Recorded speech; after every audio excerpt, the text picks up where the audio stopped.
find yourself with a lot of competition, but rather with a lot more help. You know, you've heard all these proverbs, and the Haitians have a million of them. Many hands make light work, you know, and variations on that theme. So, perhaps we, in deference to Dr. Farmer's schedule and the many miles he's traveled, we have one more question. I'm just getting warmed up. I don't know what you're talking about. I lived in the Caucasus for several years and was actually... The Iowa Caucasus? Yeah.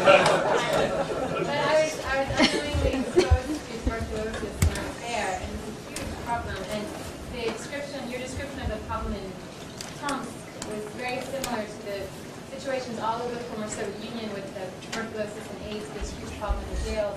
But at the same time, that project seems so much different from your other projects, and that was focused on a very narrow community in the prison. And I was wondering how you ended up in Tomsk from Haiti, and also, are you planning to do more projects like that in the Soviet Union? Well, I promise a short version of that because it's complex and I can lay it out for you afterwards. But we ended up, let me do the truth, is we were looking for money for our work in Haiti and Peru. You know, don't go asking billionaires for money because they're not billionaires for nothing. So we went to one particular billionaire who I will not name, but who is highly involved in the region of the world you just noted. And he said to me, no, we don't work in Peru, but can you help us in Tomsk? So, and I, you know, initially, but then I went there, and like I said, you know, you listen, and you know, these were, the prisoners were, I'm sorry, but they were our people. You know, they struck me in some way that I can't really define very clearly yet, as somehow sharing some of the same struggles that I'd seen in Roxbury, in Guatemala, and Haiti, and Peru. And that's how we ended up there, looking for money for other projects. But you know, you get drawn into compelling situations. And our project was narrow because there was a lot of personnel and resource. There were a lot of resources there. And our intervention was pretty technical and specific because there, you know, go to Haiti and there's nothing, right? There's no water, there's no schools, there's no... But you go to Tomsk and there's, as I told you, a tram train and a 150-year-old medical school and people who, you know, have seen more X-rays in a week than, you know, more TB X-rays in a week than they'd see in a year at the Brigham. So that's why. That's how.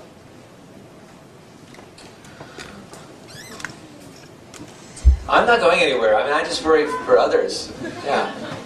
Could you just talk a little bit about what it's like in Haiti right now? Well, it's about 84 degrees and cloudy. You know. Well, it's sad. You know, it's very sad. I mean, again, I only speak as an American. It's very sad, but, you know, I'm a great admirer of the Haitian people and their 200-year-long struggle. You know, to me, if you look at modernity, you know, a lot of the notion of modernity comes from Haiti. That is, Haiti's the only country ever born out of a slave revolt. It's the only country it's the first country to outlaw slavery. Named itself a safe haven, not only for slaves here in the United States, but for Native Americans. This is pretty forward-thinking back in 1791 to 1803, when 1804 is when the official date, but 200 years. So, for many years, there's been a struggle towards constitutional democracy in Haiti. And it looked like it might happen in 87. It finally did. There were real elections in 1990, another coup, then elections again. And then finally, the first handoff from one civilian to another on the day it was supposed to happen. It's only happened once in Haiti. Twice now. And so, if you were in any way, forget about the politics and all the things that you hear screamed in this room sometimes. Forget about that for a second and say, do you like the idea of one person, one vote? Do you like the idea, not you personally, but does one like the idea of one person, one vote? Does one like the idea that people who are peasants and don't have shoes should also, if they want to stand in line and vote, get to vote? And if you do, you're going to be pretty sad about, you know, the loss of constitutional democracy in Haiti.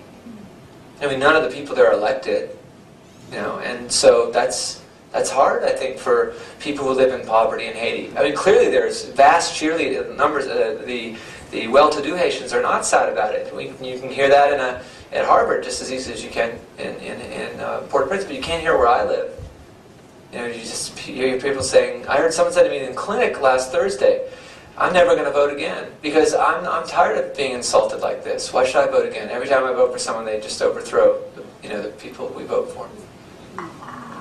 One day we're going to take a good long look at that and feel really sorry as a people, Americans, I think. And that'll be that day of reckoning. I mean, it'll be interior because we're so powerful and they're so poor. But I think, and we'll be thinking of words like penitence and, regret. You mean for things like the embargo? Yes, exactly. Blocking humanitarian aid and water. And I mean, to a country, if there's I'm sure you all read the Water Poverty Index and get that at home. But the United Kingdom has something called the Center for Hydrology, and they issued the Water Poverty Index, and they ranked 147 countries, and Haiti was 147. And we were at the time actively blocking water assistance to Haiti. I mean, come on. You don't have to be a doctor who doesn't like typhoid to say, what's wrong with this picture? And one day, the real story will be told. Dr. Farmer, could we ask if you might agree to come back again one day? Anytime. I would love to come back. I'm right across the river. Good. Yeah, thank you for being in this world. Thank you.